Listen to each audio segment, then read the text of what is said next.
ಅಂದ್ರೆ ಒಂದು ವರ್ಷಕ್ಕೆ 3.5 ಕೋಟಿ ಸಲ. ಅಪ್ಪ, ಕಷ್ಟಪಟ್ಟು ಸತತವಾಗಿ ಕೆಲಸ ಮಾಡುತ್ತೆ, ಆದ್ರೆ ಹೃದಯ ಯಾಕೆ ಹೀಗೆ ಸತತವಾಗಿ ಬಡಿತಾ ಇದೆ? ನೋಡೋಣ ಬನ್ನಿ. ನಮ್ಮ ಹೃದಯ ನಮ್ಮ ಮುಷ್ಟಿಯಷ್ಟು ಗಾತ್ರ. ಇದು ಸ್ನಾಯುಗಳಿಂದ ಮಾಡಲ್ಪಟ್ಟಿದೆ. ಇದು ಒಂದು ಪಂಪ್ನ ಹಾಗೆ ಕೆಲಸ ಮಾಡುತ್ತೆ. ಈ ಪಂಪ್ನಿಂದ ರಕ್ತ ದೇಹವನ್ನೆಲ್ಲಾ ಸುತ್ತಿ ಅಂದ್ರೆ ಪರಿಚಲಿಸಿ ಹಿಂತಿರುಗುತ್ತೆ.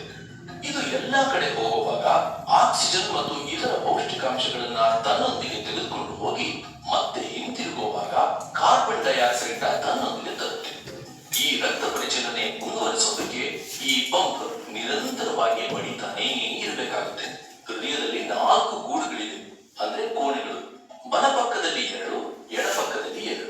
ಅಂದ್ರೆ 2 ಮೇಲ್ಭಾಗದ್ದು, 2 ಕೆಳಭಾಗದ್ದು. ಮೇಲ್ಭಾಗದ 2 ಕೋಣೆಗಳನ್ನ ಹೃತ್ಕರ್ಣ, ಕೆಳಭಾಗದ 2 ಕೋಣೆಗಳನ್ನ ಹೃತ್ಕುಕ್ಷಿ ಅಂತ ಕರೀತಾರೆ. ಅಂದ್ರೆ ಮೇಲ್ಭಾಗದಲ್ಲಿ ಎಡ ಮತ್ತು ಬಲ ಹೃತ್ಕರ್ಣ, ಕೆಳಭಾಗದಲ್ಲಿ ಏನಂತ ಕರೀತಾರೆ? ಸರಿ, ಎಡ ಮತ್ತು ಬಲ ಹೃತ್ಕುಕ್ಷಿ. ರಕ್ತನ ಹೃದಯದ ಒಳಕ್ಕೆ ತರೋದಕ್ಕೆ ಮತ್ತು ಹೊರಗೆ ಕಳಿಸೋಕೆ ಕೊಳವೆಗಳು ಅಥವಾ ನಳಿಕೆಗಳು ಇರುತ್ತವೆ. ಇವೇ ರಕ್ತನಾಳಗಳು. ಹೃದಯದಿಂದ ಪ್ರಾರಂಭಿಸಿ ಇಡೀ ದೇಹದಲ್ಲಿ ಹರಡಿಕೊಂಡಿರೋ ಸಣ್ಣ ಕೊಳವೆಗಳ ಒಂದು ಜಾಲವೇ ಇದೆ.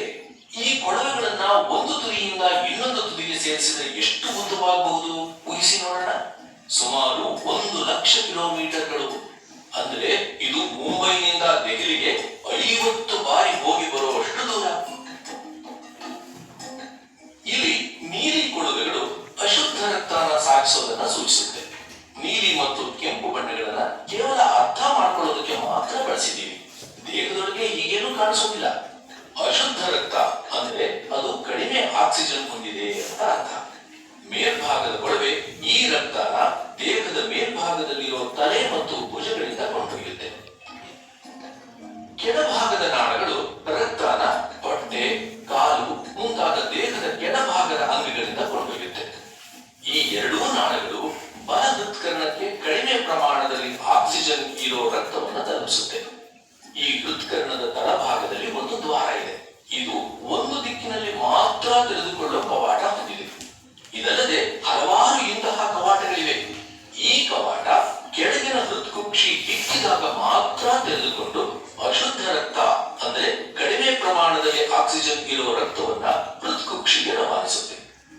ಇದಲ್ಲದೆ ಅಶುದ್ಧ ರಕ್ತ ಪುನಃ ಹೃತ್ಕರ್ಣಕ್ಕೆ ಹಿಂದಿರುಗದಂತೆ ಈ ಕವಾಟ ಮುಚ್ಚಿಕೊಂಡ್ಬಿಡುತ್ತೆ. ಇದಲ್ಲದೆ ಹೃತ್ಕುಕ್ಷಿಯ ಮೇಲ್ಭಾಗದಲ್ಲಿ ಇನ್ನೊಂದು ದ್ವಾರವಿದೆ. ಈ ಹೃತ್ಕುಕ್ಷಿ ಕುಗ್ಗಿದಾಗ ಟೂತ್ ಪೇಸ್ಟ್ ಟ್ಯೂಬ್ ನಿಂದ ಪೇಸ್ಟ್ ಹೊರಗೆ ಬರೋ ಹಾಗೆ ರಕ್ತ ಹೊರಕ್ಕೆ ಬಂದು ಬಲ ಮತ್ತು ಎಡಭಾಗದಿಂದ ನೀಲಿ ರಕ್ತನಾಳಗಳ ಮೂಲಕ ಹರಿಯುತ್ತೆ. ಆದ್ರೆ ಇದು ಎಲ್ಲಿಗೆ ಹೋಗುತ್ತೆ ಗೊತ್ತಾ? ಇದು ನೇರವಾಗಿ ನಮ್ಮ ಶ್ವಾಸಕೋಶಗಳನ್ನ ತಲುಪುತ್ತೆ. ರಕ್ತ ಒಯ್ಯುತ್ತಿರೋ ಒಂದು ನೀಲಿ ನಾಳ ಬಲ ಶ್ವಾಸಕೋಶಕ್ಕೆ, ಇನ್ನೊಂದು ನೀಲಿ ನಾಳ ಎಡ ಶ್ವಾಸಕೋಶಕ್ಕೆ ಹೋಗುತ್ತೆ.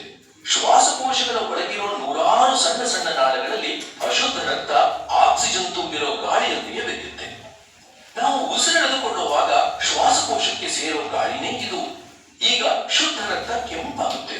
ಯಾಕೆ ಅಂದ್ರೆ ಅದು ಕಾರ್ಬನ್ ಡೈಆಕ್ಸೈಡ್ ನ ಕೊಟ್ಟು ಆಕ್ಸಿಜನ್ ಅನ್ನ ಹೀರ್ಕೊಳ್ಳುತ್ತೆ.